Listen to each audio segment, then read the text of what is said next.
이번 시간에는 향후에 어떤 상황을 모니터링 해야 되는가라고 하는 부분에 대해서 좀 생각을 해볼 건데요. S&P 500 지수가 조정을 받는 것 같더니 머리를 세차게 치켜 들고 올라오고 있거든요. 지금 물론 음봉으로 세계를 만들면서 올라오긴 했는데 현재 상황에서는 이 일봉으로 보면 강도가 강력하기 때문에 단기적으로 무엇인가 조정이 있을 거다라고 하는 생각을 하기에는 쉽지는 않은 상황입니다. 다만 주봉으로 보면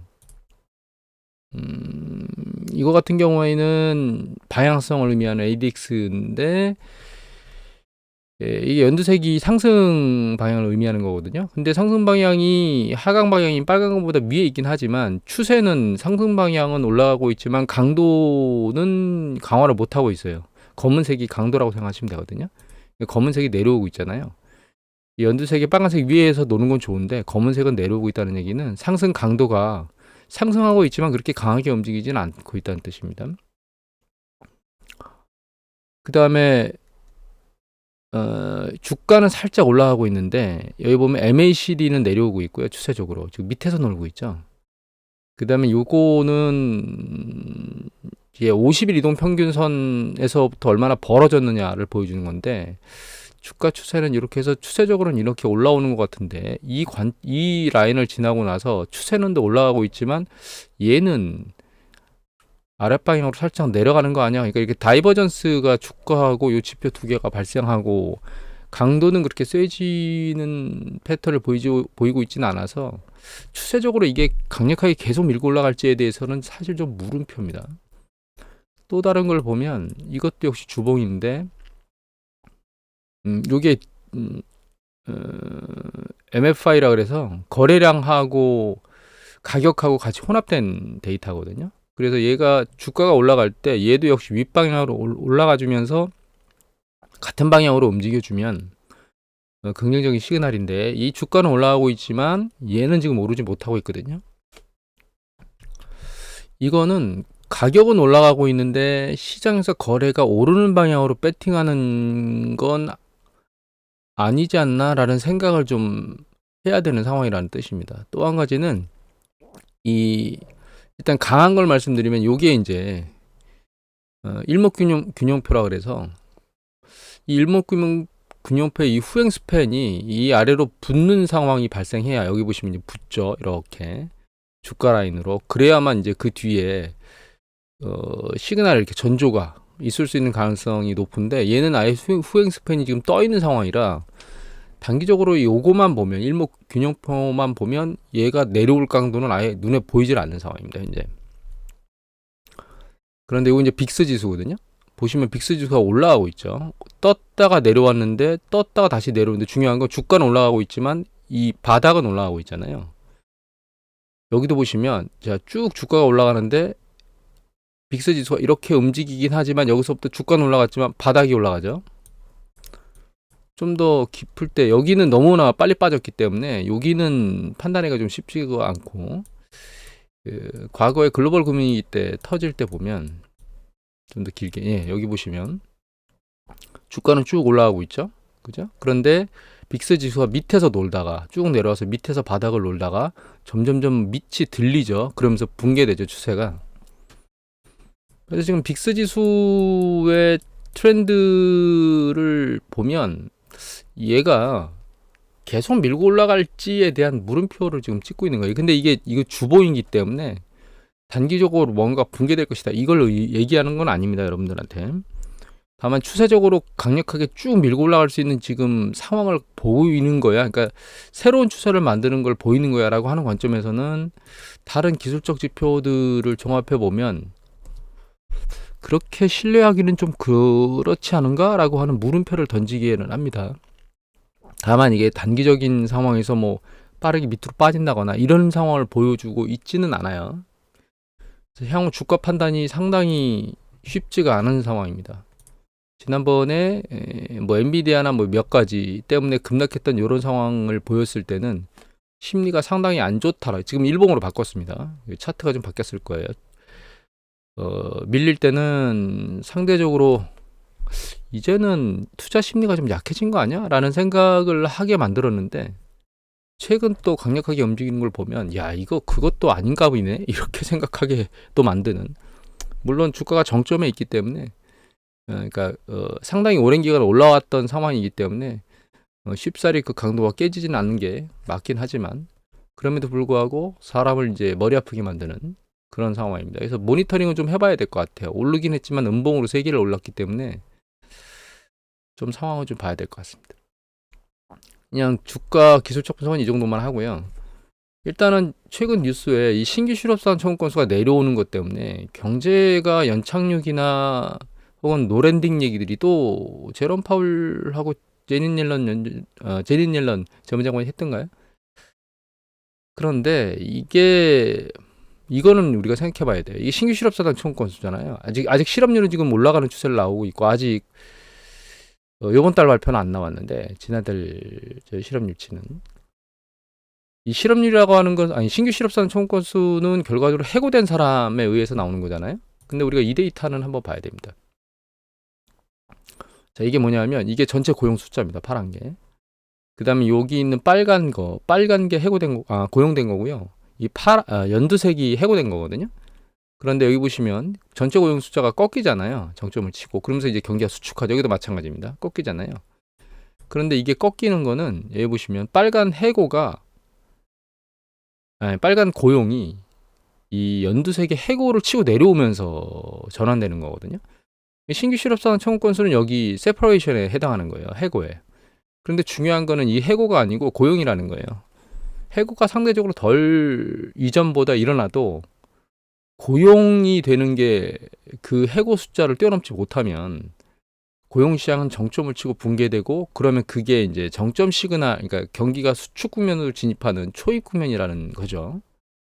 최근 패턴을 보면 이 두 개의 갭 있죠. 이 두 개의 갭이, 그러니까 이게 빨간 게 고용이고 이 연두색이 해고인데 이 두 개의 갭이 줄어들고 있습니다. 두 개의 갭이 준다는 뜻은 결과적으로 해고가 상대적으로 덜 되더라도 이 고용이 그거를 뛰어넘는 수준이 조금씩 줄어들고 있는 거 아니야? 이런 고민을 좀 해봐야 되거든요. 그래서 이 부분은 우리가 항상 고민을 해봐야 될 부분이고 실제로 모니터링 해야 될 건 신규 실업수당 청구 건수가 아니고 고용 수치하고 해고 수치의 차를 모니터링 해야 되는데 요게 좀 어려우면 여기 있는 PAY EMS라고 하는 그 전체 고용자 수의 전월 대비 증감률을 모니터링을 해보면 됩니다. 결론적으로는 이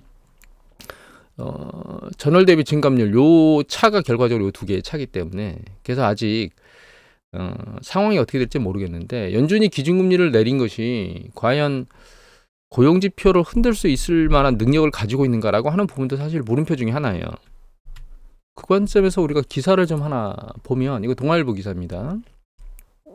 딥다이브 동아일보 2024년 4월 24일자 기사인데 여기 보시면 고용의 미스터리, 그러니까 고용이 너무 강력한 거에 대한 미스터리가 불법 이민과 미국 경제라고 하는 관점인데 여기 밑에 좀 더 내려가 보면 자 고용 서프라이즈의 진짜 이유는 뭐냐 밑에 보면 이 불법 이민 효과라고 나오고 있죠. 그래서 지난해 미국의 순 이민자 수가 무려 330만 명인데 2005년에 190만 명, 이걸 140만 명이나 초과했다는 거예요. 거의 2배 가까이 되는 거죠, 그죠? 이 중 240만 명이 불법 이민자.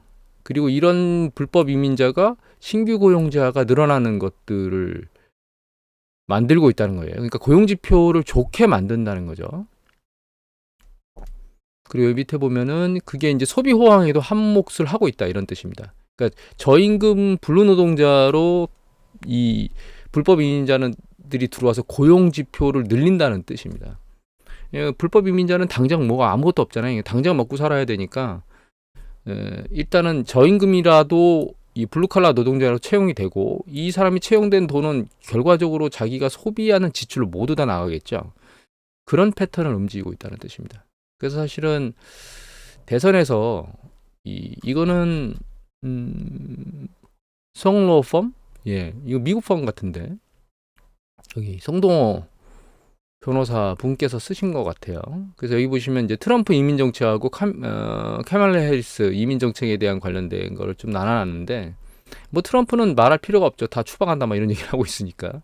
그래서 카밀라 해리스 같은 이민 정책을 보면 뭐 가족, 그러니까 다 긍정적으로 내 얘기가 돼 있거든요. 이민 정책에 대해서 좋은 형태로. 그런데 여기 보시면 합법 이민이라고 돼 있잖아요. 합법 이민. 근데 여기 기사에 보면 불법 이민이라는 부분이 나오죠. 그죠? 불법 이민자. 그죠? 불법 이민 효과. 그러니까 결과적으로는 제 생각에는 해리스가 당선된다 하더라도 이민 자체에서 불법 이민은 결과적으로 막으려고 하는 액션을 취하게 될 거고, 그래서 이민자들의 늘어나는 증가 숫자가 이렇게 무모하게 늘어나는 패턴은 아닐 것 같은 생각이 듭니다. 개인적으로는 좀 줄일 것 같은 생각을 하고 있거든요. 그래서 불법 이민자가 경제 지표에 긍정적인 시그널을 던지고 있는 지금 상황은 대선이 지나면 트럼프가 되게 되면 아주 강력하게 위축이 될 것 같고, 해리스가 당선이 되면 그 강도는 줄어들 것 같아요. 그래서 고용지표가 정책적인 관점에서는 긍정적이진 않다고 보고 있습니다.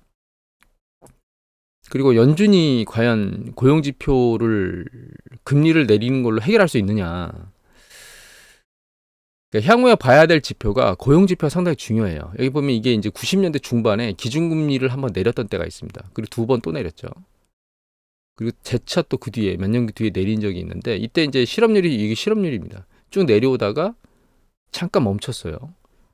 금리를 멈춘 상태에서 금리를 한 번 내려주고 2번 내려주면서 결과적으로는 다시 실업률이 내려오는 쪽으로 바뀌었거든요. 또 한 가지 바뀐 게 이게 연체율입니다. 이게 소비자 대출 연체율인데, 이 소비자 대출 연체율이 쭉 올라오면서 살짝 들리기 시작했죠. 그죠? 그러다가 금리를 한 번, 2번 정도 내려주니까 얘가 다시 멈춘 상태에서 좀 더 경제가 진행되니까 밑으로 내려왔거든요.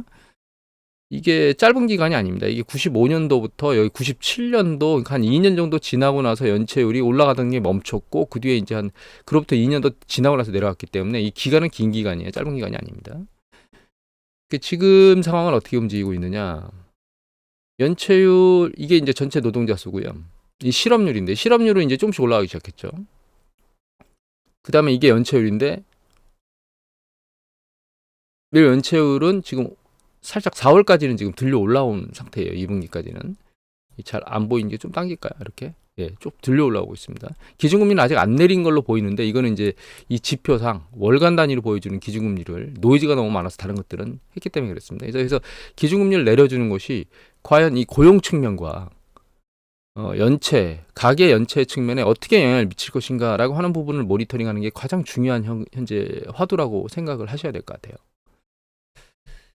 근데 우리가 이거는 한번 볼까요? 노동 측면에서 놓고 보면 이게 이 파란색과 빨간색은 전 고용자 수, 모든 고용자가 분기 단위로 일한 총 시간이에요. 그게 이제 연두색입니다. 이 총 시간에 전월 대비 증감을 연율로 한 거, 혹은 전분기 대비 증감 이렇게 표시한 게 파란 거와 빨간 겁니다. 90년대 중반에 보시면 살짝 내려왔다가, 이때가 이제 기준금리를 내려주는 95년도 여원절이거든요. 내려왔다가 다시 시간이 증가하는 패턴을 보이는데, 이거는 이제 패턴이 이렇게 왔다 갔다 하는 패턴이었기 때문에 이게 기준금리를 내려준 것 때문에 올라간 거냐라고 하는 부분에 대해서는 약간 물음표를 좀 가져야 될 부분 중에 하나예요. 왜냐하면 여기 80년대도 중반에 내려왔다가 다시 전년 동기 대비 증감률로 늘어났죠. 그리고 여기 보면 전체 노동시간이 살짝 멈췄다가 다시 재상승하는 패턴을 보였잖아요. 여기서도 전체 고용시간이 살짝 오르다가 살짝 멈추는 것 같더니 다시 재상승을 하긴 했거든요. 최근 패턴은 어떻게 일어나고 있냐면, 이미 전체 그 노동시간, 총 노동시간, 분기단 노동시간이 이미 멈추고 2023년 1월부터 증가세가 살짝 둔화되기 시작했습니다. 그러면서 고용지표, 그러니까 전체 노동시간의 전년 동기 대비 증감률이 밑으로 내려오기 시작했거든요. 근데 이제 최근 살짝 들리고 있긴 하잖아요. 이 들리고 있는 건 지금 이게 2분기 데이터까지만 나온 거고, 최근 데이터를 보면 이게 주간 단위로 나오는 노동시간, 평균 노동시간입니다. 이거 좀 달라요. 이거는 전체 노동시간이고 이건 평균 노동시간이기 때문에 다르긴 하지만 패턴은 비슷하거든요. 최근 패턴을 보면 이렇게 볼까요? 이게 2분기까지가 여기죠. 여기 1분기까지 보면 이제 1분기 3월까지니까 여기까지 올라오는 것처럼 보이고 2분기가 2분기가 6월까지니까 요원 줄이까지 보이겠죠. 그래서 여기 1분기 1, 2, 3 그다음에 여기 4, 5, 6 요 패턴은 좋지 않은 패턴으로 괜찮은 패턴으로 회복되는 패턴으로 보이지만 6월 이후 7월, 8월을 보면 6월보다 낫죠, 지금. 그죠? 그래서 이게 패턴이 연두색만 보면 파란색 보시면 올라왔다가 밑으로 내려가고 있죠. 뭐 빨간색입니다. 그죠? 올라왔다가 위로 올라가는 패턴은 아닌 것처럼 보이죠. 여기 노란색 보면 그죠? 그래서 3분기 패턴은 2분기 패턴 같이 움직이지 않고 있는 것 같아요. 그래서 얘가 올라오긴 했는데 이 3분기 패턴은 아랫방향으로 내려오지 않을까라는 생각을 하고 있습니다. 그래서 고용의 노동 시간이 사실은 계속 늘어나거나 이런 패턴이 보여야 고용시장에서 고용을 더 하겠다는 욕구가 생기겠죠. 그런 관점에서 놓고 보면 고용시장은 긍정적으로 지금 작동을 하고 있는 것 같진 않아요. 물론 이게 기준금리를 내려왔을 때 고용시장에서 노동이나 이런 것들, 그러니까 고용을 더 추가로 할 수 있을 여력으로 상황이 바뀔지는 모니터링을 해봐야 될 대상이고, 지금 패턴은 아직은 그런 모습을 보이고 있는 것 같지는 않다라고 하는 것으로 생각을 하고 있습니다. 그리고 요게 좀 바뀌어 있는 게 최근에 또 뭐냐면 이게 기준들입니다. 기준. 크레딧 카드, 그러니까 소비자 대출, 크레딧 카드, 그다음에 그러니까 대기업과 중기업의 대출 기준인데 이 기준이 제로 라인에 붙으면 전분기 대비 기준을 강화하지도 완화하지도 않은 거예요. 이 제로분기 위에 있다, 제로 라인 위에 있다는 얘기는 전분기 대비 기준을 강화한 쪽이 완화한 쪽보다는 많다는 뜻이거든요. 정말 많았다가 작년부터 조금씩 그 기준을 강화하는 애들의 숫자가 완화하는 애들의 숫자보다 많긴 하지만 추세적으로 내려오고 있어요. 즉 대출 기준이 대출에 대해서 조금 더 긍정적인 패턴을 조금씩 이동하고 있다고 우리가 생각을 할 수 있죠. 밑에 있는 파란색 라인 3개는 똑같은 대상의 수요예요. 자금 수요. 갖다 쓰겠다는 대출을. 그런데 이 밑으로 내려오면 대출 수요가 최악으로 빠진 거고 위로 올라가면 점점점 강해지는 거거든요. 얘가 거의 중앙 라인에 붙었기 때문에 중립적 라인 정도까지 붙었으니까 추세적으로 놓고 보면 향후에는 대출을 갖다 쓰겠다고 하는 욕구들이 많지 않을까? 그쪽 방향으로 움직이고 있네라고 생각을 할 수는 있습니다. 그러니까 대출이 많아진다는 얘기는 가게 같은 경우는 소비를 늘릴 수 있을 거고요. 기업 같은 경우는 투자를 할 수 있겠죠. 그래서 그런 부분들의 뉘앙스들이 좀 움직이고 있는 것 같은 느낌은 들고 있습니다. 다만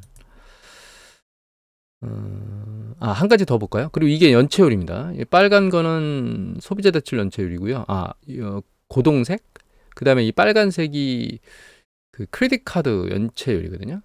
근데 이게 굉장히 계속 추세적으로 올라가고 있는데 그러니까 대형 은행이 소비자 대출, 크레딧 카드는 아니고요. 일반 소비자 대출과 관련된 원리금을 상환하는 거니까 그러니까 어떤 딱 일시금을 주고 그것에 대해서 원리금을 매주 상환하도록 하는 그런 대출이거든요.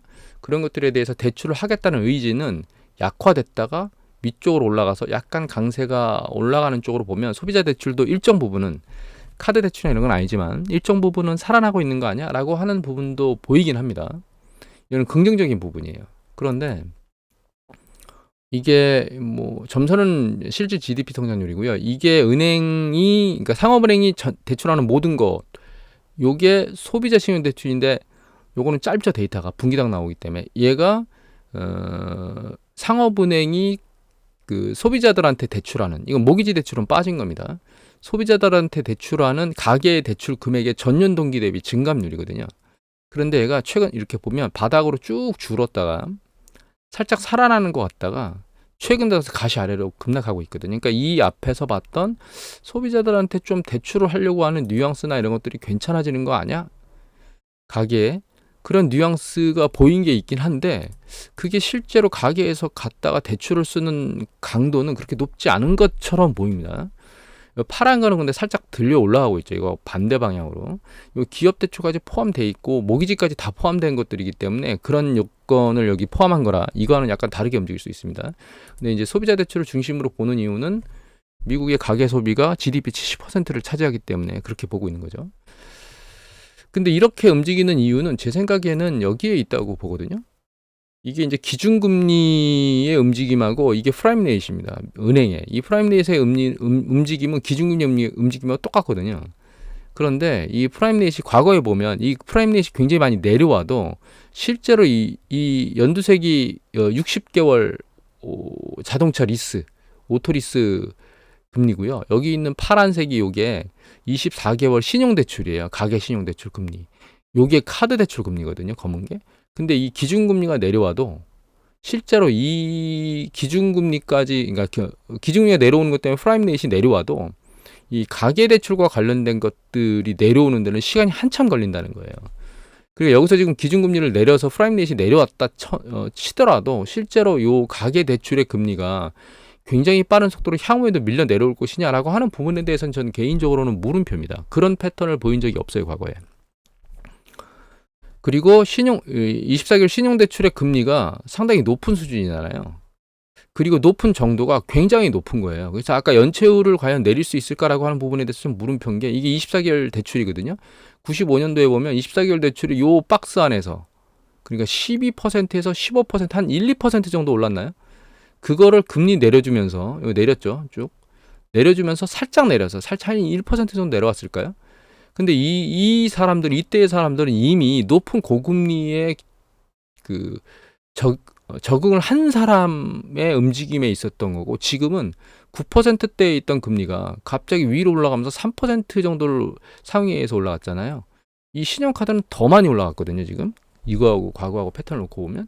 그래서 지금 연체율을 낮출 수 있을까라고 하는 부분에 대해서는 개인적으로는 물음표입니다. 이 데이터를 계속 봐야 되겠지만 과거하고는 이 가계가 부담했던 금리가 급등하기 전의 금리와 지금 현재의 금리 차가 너무 큰 데다가 기준금리가 일정 부분 내려온다고 하더라도 이 금리가 기준금리가 내려오는 속도만큼 내려오지 못할 것이라고 하는 점을 좀 생각을 해보면 기준금리를 내리는 것으로 연체율이 내려오도록 빨리 유도할 수 있을까라고 하는 부분에 대해서는 좀 물음표입니다.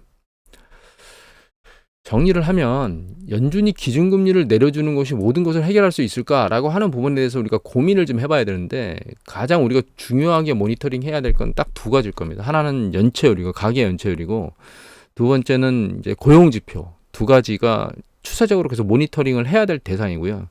이 두 개의 지표를 긍정적인 방향으로 다시 꺾는데 실패를 하면 경기 사이클은 붕괴하는 쪽으로 가게 될 겁니다.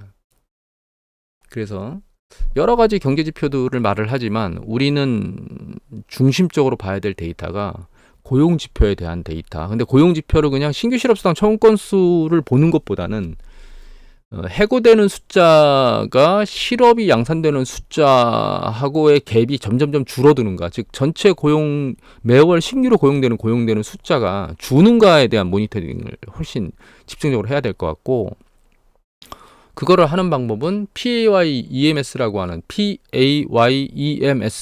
데이터가 있거든요. 그 PAY-EMS가 이겁니다. 이게 비농업부분 전체 고용 숫자인데 요거에 대한 전월비 증감을 계속 모니터링을 하면 그게 제로 라인을 뚫고 내려가는지 모니터링을 하면 될 것 같고요. 그 다음에 연체율 중에 이제 소비자 연체율하고 카드 대출 연체율이 연준이 의도하는 대로 아랫방향으로 좀 안정화될 수 있는 건지, 최소한 올라가는 강도는 멈출 수 있을지에 대한 모니터링을 하는 게 향후에 가장 중요한 모니터링이 아닌가, 이렇게 생각을 하고 있습니다. 오늘은 이것으로 마치도록 하겠습니다.